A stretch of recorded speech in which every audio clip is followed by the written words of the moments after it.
What is up, guys? Welcome back to another video, and today we are going over Money in the Bank 2024. So we did open up the show with the men's Money in the Bank ladder match between Chad Gable, Jey Uso, Drew McIntyre, Andrade, Carmelo Hayes, and my mind's blanking on the last one. Oh, LA Knight. How can I forget about LA Knight? Yeah. But this match was okay. The match definitely, everyone kind of knew it was going to be between Jay and Drew. I was hoping they would make the right decision, and we'll get to that later. But there were some cool moments. Chad Gable was like standing on the ladder right here, the briefcase on his hands. Jay moved the ladder. Chad fell. Jay speared him. There was a moment where LA Knight and Jey Uso were standing on the both different sides of the ladder, and they were punching, and the crowd was going, yeet, yeah, yeet, yeah, all that stuff. There was a cool ladder bridge moment with Andrade, with Carmelo Hayes. These two actually really had a lot of good moments together. They should definitely have a match against each other. They even had this springboard flip, like moonsault type thing. I guess some people would call it a Spanish fly or something. I thought it was pretty cool. But in the end, Jey Uso was on the ladder, about to take the briefcase down, and then Drew chucked the ladder at his face. Drew just climbed the ladder like it was nothing. No one interfered. Nothing happened. And he won the briefcase. In my mind, Punk should have costed Drew McIntyre in the Money in the Bank ladder match, because why would he even let Drew get an opportunity at the title? And Jay, right here, picked that up later, but Jay, he would have been holding it for a long time. He could have held it for a good amount of times and actually win a singles gold. But in the end, Drew won, and we'll get more into that later. But it's time for the next match. Jumping into the next match, it was Braun Breaker and Sami Zayn. I'm a little disappointed in this match because, well, one, there was no spears by Braun Breaker. You're hyping him up to be this beast, and he couldn't even get his own, both of his finishers. He got one, but the spear is the finisher he uses a lot, and there were no spears. And then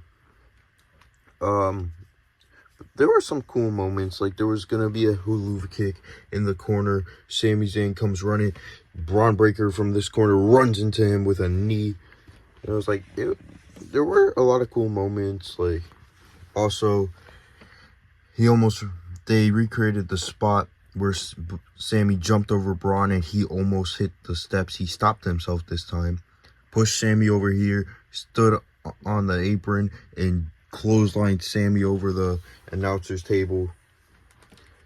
But Sami Zayn, with, I'm pretty sure, one haluva kick, beat Braun Breaker clean. That's right. He beat Braun Breaker clean. He retained the title clean, which is insane to think about. This is his first main roster loss, and you're building him up as this beast, and then you're doing that. I don't know what to tell you, but it's so weird. That was just so weird. Yeah. There's not much to talk about the first two matches, really. But we'll jump into the next segment, I should say. So Trish Stratus came out to say that basically, like, she came out here and I was like, oh, okay, she's probably here to get the crowd hyped or little like attendance record thing. But she was here to announce John Cena, the 16-time world champion. And I was like, wow, this is amazing.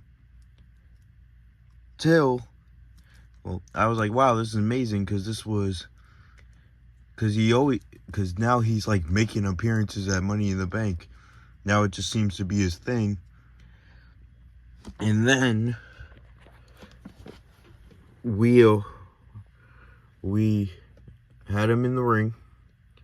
Or first off, when he was making his entrance, he had a little towel that says, it was like something about the last time. Oh yeah, the last time is now. Then he got like tears in his eyes. He was like, yep, it's gotta happen. He runs down the ring, tells Stu to go to work, runs down, cuts a promo, says there's gonna be a lot of firsts. The first time Raw is gonna be on Netflix, he will be there. Then he said, then he kept talking, then he was like, the Royal Rumble 2025 will be my last. Elimination Chamber 2025 will be my last. WrestleMania in Las Vegas will be my last WrestleMania. And then he said he is retiring. And that he said, I'm sure a lot of you have questions. I will be answering them all when I open the press conference. And that was it. Which means John Cena is gonna officially retire. And in 2025, it's gonna be his last year. I watched the press conference. He did say, someone asked him this, he said, I didn't say anything about it being my last match. I said WrestleMania is going to be my last WrestleMania. He said, I'm planning, if everything goes well, I'm planning on being there from January to December. So we don't know when his last match is going to be. It could be on the last day of the year for all we know. But it's sad to see John Cena go. I mean, John Cena probably inspired all these people right here. He inspired Carmelo Hayes. He probably inspired others. And John Cena, he's the one who got me into wrestling when I was 7 years old. He was my first figure I've ever gotten. The head is really loose now. I played with it all the time. And man, it's just sad to see him go.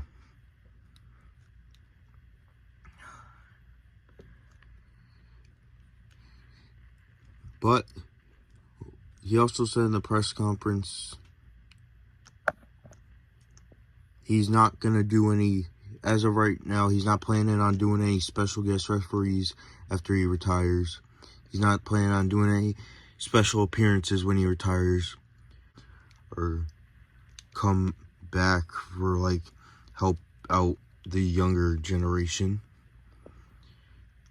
That's what he was hinting at. And he answered like 700 questions, even though they said no more questions, Cena. And he goes, nope, one more. And 20 questions later, he's still saying 1 more. Yeah.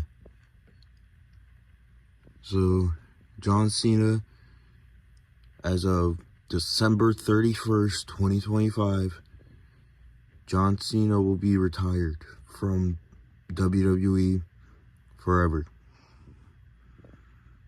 Such a sad moment to hear and to witness.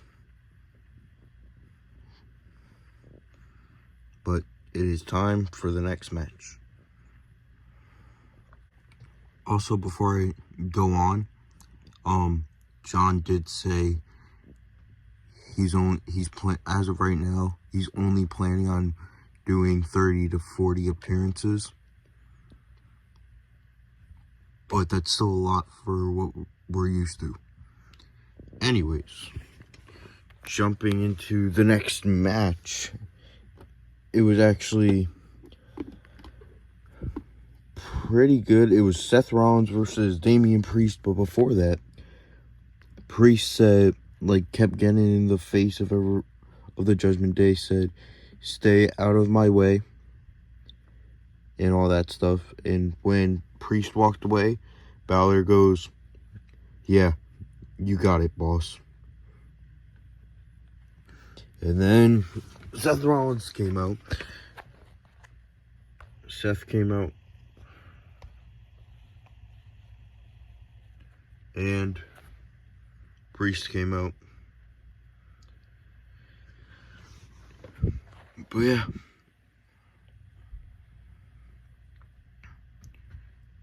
So this match was pretty good. There was a little botch, but I don't want to keep mentioning that because everyone's mentioning it. Like Triple H said in the press conference, no one's gonna let it go. But I'm gonna let it go. He just failed to kick out. That's all it was. It was either that or the music guy was late. But yeah, Drew's music hit. He comes down to the ring, cashes in. He's about to win. And then CM Punk screws him over, starts attacking him, throws him on the barricade, attacks him with a chair. Priest hits him with the South of Heavens for the win. So not only did Punk cost Drew, but he did Seth. And Punk was like this the whole time for Drew, and Seth was yelling at Punk. He was yelling. Corey had to get off the commentary, hold him back, say, "Seth, it's not the time, it's not the time." And Seth was just yelling at Punk, and Punk was standing on the announcer's table. And yeah, he screwed. So this rivalry is not going to be forgotten about. It's going to be like in every three-way rivalry, maybe. Or when Punk's done with Drew, he'll start with Seth again. I don't know. But it's glad to see that this rivalry isn't forgotten about. My setup is quickly falling apart, so let's get this thing over with. Well, the last two matches over with. There's not much to talk about, but there is a good amount to talk about. The women's Money in the Bank ladder match obviously outshined the men. It was Tiffany Stratton, Chelsea Green, Naomi, who I completely forgot about, and I had to search up who was the sixth member. Lyra Valkyria, Io Sky, and Zoe Stark. Naomi was barely in this match, I feel like. So that was kind of a waste. And Naomi doesn't really need the Money in the Bank. So that was an even bigger waste. But there were some cool moments, like Tiffany and Chelsea worked together, put these two tables together. Tiffany Stratton was holding a ladder. Io Sky was in the corner. She put the ladder and made Io Sky stuck, climbed the ladder, jumped over Io, went here and jumped onto three of the participants right there, which was really, really cool. Just shows you how athletic they are, and they really tore the house down. And even Chelsea Green was doing her comedic stuff. She was standing in the middle of the ring trying to jump to get the briefcase because she's afraid of heights and stuff, and it somehow overcame her fear, and it didn't go so well. But in the end, Tiffany Stratton did push the ladder, put her through 2 tables, and then got the briefcase and won.